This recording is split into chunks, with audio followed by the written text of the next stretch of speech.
you give people free housing, they won't be motivated to change their lives. Well, I am literally looking at people who are going through these housing processes every day. I'm going through it myself, but I do believe it should be a temporary thing.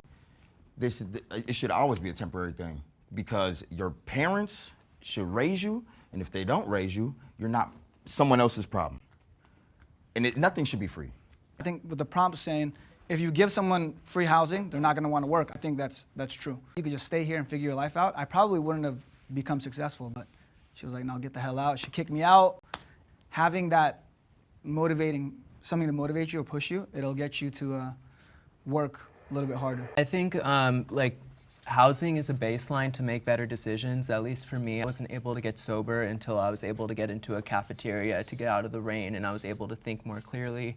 And there's an issue right now, especially in Los Angeles. That's the city I can speak from. But the easiest way for me to get shelter was going to a gay bathhouse. And like that's like kind of a fucked up system if that's the easiest way for me to get shelter, because the shelters in LA, they were not letting me in because I had a drug abuse problem. And I think there needs to be a place for people, even if they're using drugs, and not saying, hey, you can't get shelter unless you stop, because some people physically can't stop. And it's hard to stop if you're just on the streets, and you know what I mean?